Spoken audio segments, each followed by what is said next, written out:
Born and raised in Crystal City, Texas, Hector Estrada, born 1946, is the son of Agustin and Enriqueta Estrada who immigrated to the United States from Mexico. The youngest of 9 children, Hector met and married his wife Aurora Avelar in high school, and then left Crystal City in 1965. At the age of 18, he moved to California, where he became a union plumber. After living away from Crystal City for more than 48 years, Hector returned to Crystal City for the 2012 Spinach Festival. There, he unveiled his World War II Internment Camp Museum, the first museum about the Crystal City concentration camp. The exhibit was an extraordinary effort that Hector worked on, single-handedly, for over a decade. I have been doing all this for over the last 15 years because I thought that it was unfair to the people who were incarcerated, and it was unfair that they hid it from the American people to know what they were doing. And that is why I decided that more people should know about it, and I am going to keep going until the whole United States knows about it.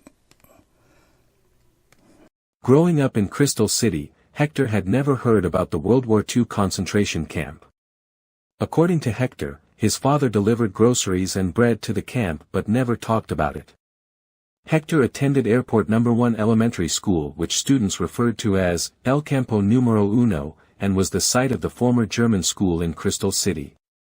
Mexican migrant students who returned back to Texas, late, after working in the farm fields of the northern states for the summer, had to attend Airport No. 2 Elementary School, which students referred to as El Campo Numero Dos. These buildings were site of the former federal high school for children internees who were American citizens. They were a combination of Japanese, German, and Italian students. None of the Mexican students who subsequently attended these two schools after the end of World War II knew about the history of the buildings or the concentration camp. The majority of residents of Crystal City in the 1940s were Mexican, or Mexican-American migrant laborers who followed a seasonal cycle of spinach in the winter, onions in the spring, and beet or cotton work in the summer and fall, while other entire families migrated to northern states during summer months to find work.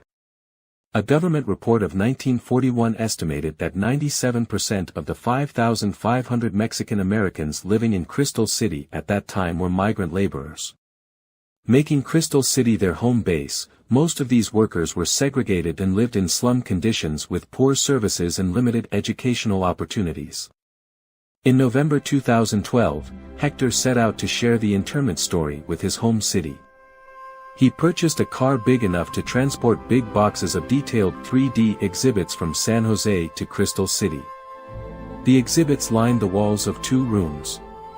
Over the course of the 4 days of the Spinach Festival, many Crystal City community members, students, and residents heard about the Crystal City concentration camp for the first time and the injustices that were perpetuated during World War II. After the success of the museum, Hector returned to California, giving all the exhibits to the Crystal City Independent School District.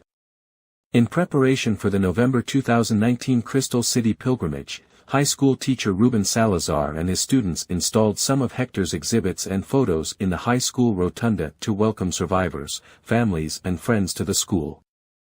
The exhibits and photos were subsequently displayed in the 2023 pilgrimage. Pilgrims were universally moved by the exhibits and the detailed table displays shown at the 2019 and 2023 pilgrimages. The Crystal City Internment Museum Feasibility Study Group is conducting initial planning and design of a permanent museum in Crystal City that reflects the history of the Crystal City concentration camp. The group is working on the internment exhibit for this year's 2024 Crystal City Spinach Festival taking place November 7th to 11th, 2024. The planning committee will partner closely with Hector to include his works as well as table exhibits by Crystal City High School students. Add quote from Victor on friendship and solidarity, as Crystal City descendant Victor Uno said, Hector provided his own money, his own resources. He put together the drawings, and then he bought a car big enough to transport the exhibit from California to Crystal City, and then he left everything there, hopefully that it would be used again. And so I just want to say that, Hector, you are one extraordinary individual to make our story part of your story, and I just want to say that everybody here in our communities appreciates what you have done. So thank you, we salute you, and we will continue to work with you for our Internment Museum. So thank you.